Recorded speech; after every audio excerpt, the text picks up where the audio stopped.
12 Canadian cities. The pattern repeats with chilling precision. A flood swallows a town in the night.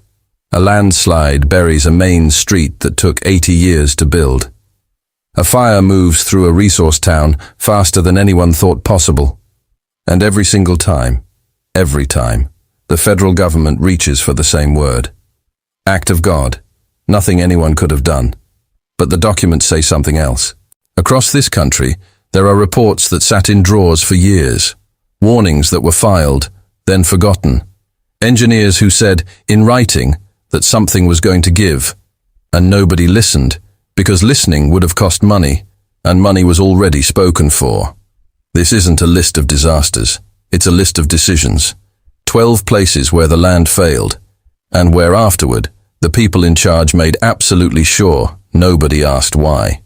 Picture a small town, Main Street, a hardware store, kids walking home from school, a local paper announcing a community dance for Saturday night. Ordinary, frozen in a photograph, the way towns look right before everything changes. Now picture that same street, decades later, empty. The hardware store's roof has caved in. The dance never happened, or if it did, nobody who was there is still around to remember it. 12 towns, 12 case files, and on a map of Canada, 12 points of light that quietly went dark, one after another, while almost nobody was watching. We're going to go through them now, from the ones that still feel like accidents, to the one that officially never happened at all. Number 12. It starts, as it so often does, with water. A small community built along a river, the kind of river that floods every spring, the kind everyone learns to live with. For generations the water rose, and the water went back down, and life continued. Then someone built a dam upstream. Old technology, even by the standards of its own decade. An engineering report, filed years before the disaster, flagged the spillway as inadequate for a major rain event. The report went to a provincial office. Then it went nowhere. The rain came in the spring, the kind that doesn't stop for 3 days straight. The dam held, for a while, long enough for people to think it would hold all the way through. Then, in the dark, it didn't. By morning, the town was a lake with rooftops in it. The federal response came fast, on paper. Disaster relief funds were announced. Cameras showed up. But when it came time to rebuild, really rebuild, not just patch, the money moved slower than the water had. Families were relocated to temporary housing that became permanent. The dam was repaired. The town was not.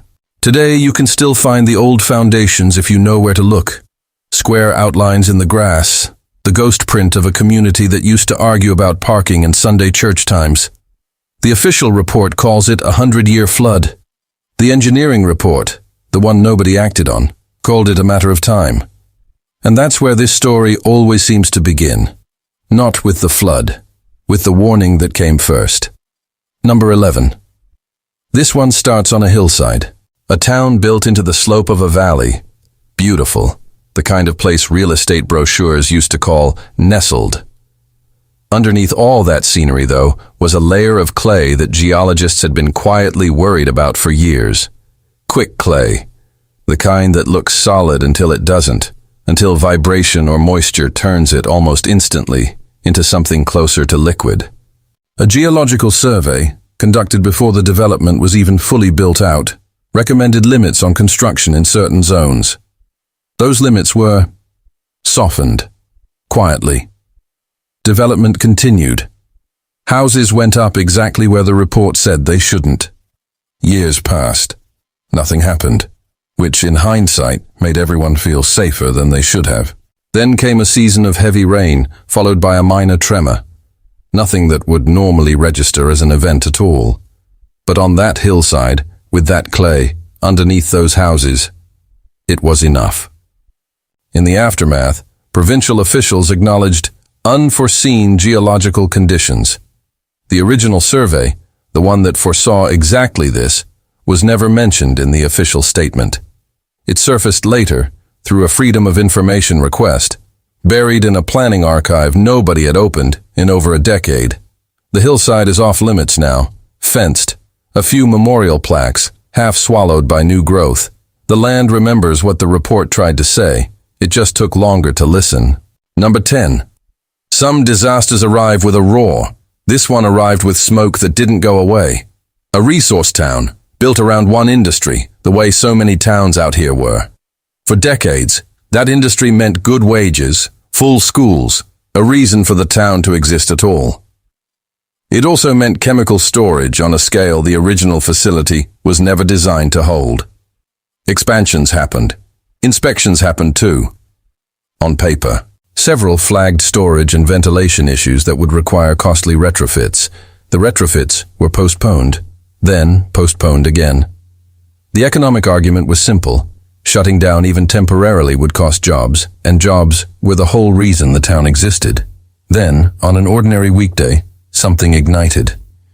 The explosion that followed wasn't just an industrial accident. It released a cloud of contamination that drifted, slow and heavy, across the town. Evacuation orders came hours after the blast, not before. By the time most families left, they'd already been breathing it in. In the years after, residents reported unusual rates of respiratory illness. Studies were commissioned. Studies took a long time. By the time any conclusions arrived, the company that owned the facility had restructured. A different name, a different parent corporation, technically a different legal entity that owed nothing to anyone. The town was never formally evacuated as a policy. It just emptied, slowly, house by house, family by family, until what was left wasn't really a town, just a postal code with a school nobody sent their kids to anymore. If you drive through it today, you'll see lawns still mowed by habit, by people who can't quite let go. And in the distance, the old plant, fenced, silent, still technically under remediation, a word that here has come to mean nothing at all. Number 9. This one is about fire, but not the kind that comes from outside. A town in the middle of forest country, the kind of place where wildfire season was just part of the calendar. Everyone knew the risk. What they didn't know, what almost nobody outside a small circle of officials knew, was that the town's fire break zones, the cleared areas meant to slow a fire's approach, hadn't been properly maintained in years. Budget cuts. A report recommending urgent brush clearance sat unfunded for 3 consecutive seasons. Then came a summer of record heat and almost no rain. The kind of summer that turns a forest into kindling. The fire that eventually reached town didn't come from nowhere. It had been burning for days, miles away, moving in a direction officials insisted wasn't a concern. Evacuation alerts went out late. Some residents say they never got one at all. They saw the smoke and they ran. The fire moved through the unmaintained firebreak in a fraction of the time it should have taken. Homes that should have had a buffer of cleared land instead had dry brush right up to their walls. What's left now is mostly chimneys. Brick chimneys standing alone in fields of ash and new green growth, because chimneys are often the only thing fire doesn't fully take. Locals call them headstones, and if you've seen a photograph of this place, you understand exactly why. The post-disaster report acknowledged resource allocation challenges in fire prevention funding. It did not acknowledge the report from 3 years earlier that used almost the exact same language to ask for the money before any of this happened. 12 down, 9 to go. And so far, every one of these stories has had a document attached to it, a warning, a survey, a request, that arrived before the disaster and was filed away like it didn't matter. From here, the pattern gets harder to look away from. Number 8. Sometimes the warning doesn't come from an engineer. Sometimes it comes from the people who actually live there, and that's somehow even easier to ignore. For years, residents of this small coastal town had been raising concerns about erosion along the shoreline, where much of the community was built.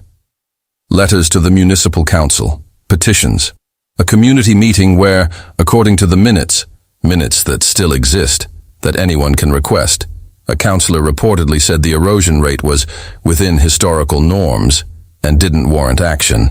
It wasn't within historical norms. It was accelerating, and nobody with the authority to act seemed interested in measuring it properly. A storm, not even an unusually severe one, just a normal autumn storm, hit during a high tide. The combination took out a section of shoreline that had, according to those same minutes, been described as stable just 2 years earlier. Several homes went into the water, not flooded, gone, foundations and all. No one died, which somehow made it easier for the story to disappear. A near miss doesn't make headlines the way a tragedy does. The town received a small disaster relief payment, divided among the affected families that, adjusted for what it actually cost to rebuild a home, covered roughly a third of the loss. The remaining families were told, informally, that further development in that zone would not be supported going forward. Not banned, not declared unsafe, just not supported. A bureaucratic shrug dressed up as policy. The shoreline keeps eroding, slowly.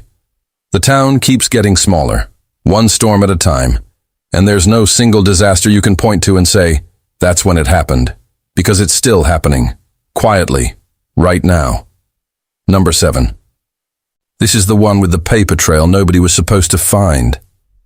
A mining town, and like so many of these places, the mine wasn't just the local employer. It was the reason the town had a name at all. Below the town, a network of old tunnels, some dating back generations, had been sealed and officially monitored. A geotechnical assessment, commissioned quietly, never released publicly, found that several of those old tunnels were experiencing subsidence. The ground above them was sinking slowly, in ways that could eventually affect surface structures. The report recommended a monitoring program and, in certain areas, evacuation planning. That report was marked for internal distribution only. It took a journalist's Freedom of Information request, filed years later, after the fact, to bring it into daylight. The after the fact part is this. A section of the town's main street collapsed. Not dramatically, not all at once. A slow sinking over about 18 hours that gave people time to get out, but no time to get anything else out. Buildings tilted before they fell. Some are still standing today at angles that look almost deliberate, like a film set for a disaster movie nobody finished filming. When the leaked report surfaced, the response from provincial officials was that the document was preliminary and did not reflect final risk assessments. No final risk assessment was ever produced. There was, it turned out, no final version, just the preliminary one, sitting in a drawer, accurately predicting exactly what would happen. The collapsed section of town has been fenced off for years. Weeds grow up through the cracked asphalt, and somewhere in a provincial archive there's probably another report about another town sitting in exactly the same kind of drawer right now. Number 6. Every so often, a disaster happens, and the documentation doesn't show negligence. It shows something colder. It shows a calculation. This town sat near a chemical processing facility, one that had operated for decades under a series of permits that were renewed again and again with minimal review. An internal risk assessment, produced by the company itself and shared with regulators, projected the statistical likelihood of a major containment failure over a 10-year period. The number was higher than regulations technically allowed. The facility kept operating. The permit kept getting renewed. Somewhere, someone did the math on what a shutdown would cost versus what an accident, even a serious one, would likely cost in fines and settlements. The math evidently favored continuing. The containment failure happened within that same 10-year window the report had projected. A chemical release, slow enough that there was no dramatic explosion, no fireball for the cameras, just an invisible plume that settled over the town overnight while people slept with their windows open because it was summer. By the time anyone understood what had happened, exposure had already occurred across most of the community. The health effects took years to fully surface, and when they did, the company's legal team was ready with a position that had clearly been prepared in advance. No definitive causal link could be established between the release and any individual's specific illness. Statistically possible. Individually unprovable. It's a defense that works almost every time, and it worked here too. The settlements that eventually came were modest and confidential and arrived for most families a decade or more after the exposure, long enough for some of the people affected not to be alive to receive them. The plant is closed now. The risk assessment that predicted all of it sits in a regulatory archive, technically public, technically accessible, and almost entirely unread. Number 5. Some of these stories are about what happened. This one is about what happened next, which, in its own way, is worse. A town devastated by flooding, not unlike some of the earlier cases, but with one critical difference. In the immediate aftermath, while the community was still in emergency shelters, a federal review was conducted to determine the cost of rebuilding versus the cost of permanent relocation. The review concluded that relocation was cheaper, significantly cheaper, and once that number existed on paper, the conversation changed completely, from how do we rebuild to should we rebuild at all. Residents weren't told this directly. What they were told was that infrastructure restoration would take time to assess, that water and sewer systems needed further evaluation, that a return date couldn't be confirmed. Each individual statement was technically true. Together, they formed a slow-motion announcement that nobody ever quite delivered out loud. You're not coming back. Temporary housing set up in a neighboring community became permanent for most families. Some held on for years, returning periodically to check on properties that were never repaired, waiting for infrastructure that was never going to be restored, because the decision not to restore it had already been made, quietly, before most people even knew it was a decision at all. The original town site is technically still there. Roads slowly being reclaimed by grass, a street sign or two still standing, pointing toward houses that no longer exist. No demolition order was ever issued, which means, on paper, nothing was ever decided. The town just stopped. And the silence around that decision is, in its own way, the loudest part of the story. Number 4. This case starts the same way several others have. A disaster, a community, a slow institutional response. What makes it different is what was found underneath. After a landslide destroyed part of this town, the cleanup and rebuilding process required extensive excavation. During that excavation, contractors found something that significantly complicated the federal response. Evidence of long-term industrial contamination in the soil, predating the landslide by decades. Contamination that had never been disclosed to residents, and that predated current environmental regulations entirely. In other words, the town had been sitting on a problem long before the landslide ever exposed it. This put the government in an awkward position. Acknowledging the contamination meant acknowledging decades of regulatory failure that had nothing to do with the landslide itself. A separate scandal layered on top of the first one. So instead, the contamination findings were folded into the broader disaster response, framed simply as additional remediation requirements arising from the landslide itself. The result was that rebuilding became indefinitely pending remediation, a phrase that, on paper, sounds temporary, and in practice meant permanent. Remediation requires funding. Funding requires a plan. A plan requires acknowledging the scope of contamination. And acknowledging the scope of contamination requires admitting it predates the disaster used to justify the delay. Nobody, it turned out, wanted to be the one to say that out loud. So nobody did.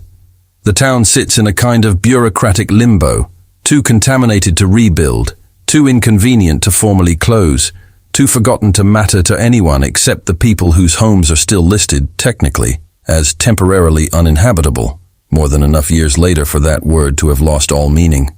We're entering the final zone now. The next 3 aren't just disasters with a cover-up attached. These are the cases where the disaster became the opportunity, where what happened to the land mattered less than who happened to be living on it. Number 3. This is where it stops being about negligence and starts being about who the negligence was allowed to happen to. A flood destroyed a community that before the flood had spent years fighting a land claim dispute with the federal government over the very ground their homes sat on. The dispute had gone nowhere, for years, the way these disputes tend to. Then the flood happened. And suddenly the conversation moved very, very fast. Within months, where previous infrastructure requests had taken years just to receive a response, the federal government determined that the flood-damaged area was no longer viable for residential rebuilding due to flood risk. The community was offered relocation to a site significantly farther from the resources, the access, and the land that had been at the center of that original dispute. The relocation was framed as being for the residents' safety, and maybe, on some technical level, it was. But it also happened to permanently resolve a land dispute that the government had been losing, slowly, in the court of public opinion, by removing the people from the land entirely, with "the flood made us do it," as the explanation that ended every follow-up question before it could be asked. The original site is empty now. No new development has happened there either, which raises the obvious question nobody in government has ever really answered. If it's truly too dangerous to live there, why hasn't it been used for anything else? And if it isn't too dangerous, why weren't the people allowed to stay? The land just sits there, empty, fenced, silent, answering nothing. Number 2. By this point in the list, you've probably noticed something. Every one of these towns, in some form, still exists. As ruins, as fenced-off sites, as foundations in the grass, as names on old maps. Even the ones that were abandoned were, in some sense, allowed to remain, as evidence, even unintentionally. This one is different. A devastating fire moved through a remote community, a community that had, for years, been the subject of internal government discussions about cost. Specifically, the cost of maintaining services, roads, utilities, a school, a clinic, to a population that, on paper, some officials had quietly suggested might be more efficiently served if relocated to a larger regional center. Those discussions had never gone anywhere publicly.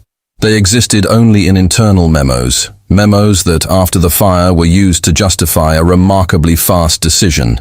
The community would not be rebuilt. Full stop. No phased timeline, no pending assessment.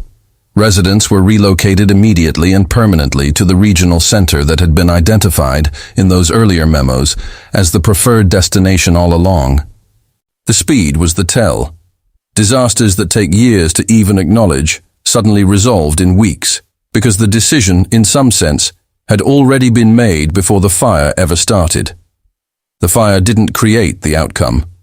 It just removed the obstacle that had been standing in its way, the inconvenient fact that people were still living there. What's left of the original site has been allowed to return to forest, deliberately, as part of what one document referred to as land normalization, a phrase that means, roughly, making it look like nothing was ever there at all. And it's working. Give it another decade, and there won't be anything left to even photograph. And that brings us to number 1. Every other town on this list you can find. A name, a location, a Wikipedia stub, a fenced ruin, a memorial plaque, something. This last one you can't. There is no federal disaster declaration for what happened here. No official event name, no anniversary date that gets mentioned in the news. If you search government disaster databases, the ones that are supposed to be a complete historical record, this place simply isn't in them. Not as a footnote, not as an asterisk, nothing. What we know comes from provincial records, from a handful of local newspaper archives that happen to survive, and from the accounts of a shrinking number of people who remember it directly. People whose own families, in some cases, were affected. The disaster itself was severe. Severe enough that, by any reasonable definition, it should have triggered federal disaster relief, federal investigation, federal acknowledgement. None of that happened. Some records suggest a relief request was made and denied on a technicality. Other records suggest the request was never formally submitted at all, lost somewhere between a provincial office and a federal one, in the kind of administrative gap that, conveniently, leaves no one specifically responsible. The town's population, what was left of it, scattered. Some moved to other towns on this very list, towns that at least have the dignity of being officially acknowledged as gone. This one isn't gone. Officially, it never existed in the first place. There's no plaque, There's no fenced ruin you can visit, because there was never an official determination that anything happened there requiring a fence. There's just land. Land that, if you stood on it today, would look like any other empty stretch of Canadian countryside. Grass, trees growing back. Maybe if you looked closely, a depression in the ground where a foundation used to be. 12 towns, 12 case files. 11 of them, at least, are acknowledged as tragedies, even if the full story took years, or freedom of information requests, or a journalist's persistence to come out. The 12th isn't acknowledged as anything. And maybe that's the real ending here. Not a fire, not a flood, not a collapse, but a filing cabinet somewhere in Ottawa with a folder that was never created. Because if there's no folder, there's no event. And if there's no event, there's nothing to be responsible for. The map of Canada has these gaps in it. Quiet ones. The kind you'd never notice unless you went looking, unless you started asking why a town that clearly existed, that people clearly remember, doesn't show up anywhere in the official record at all. Somewhere out there are probably more of them. Places that didn't make this list, not because they don't qualify, but because nobody's found the gap yet.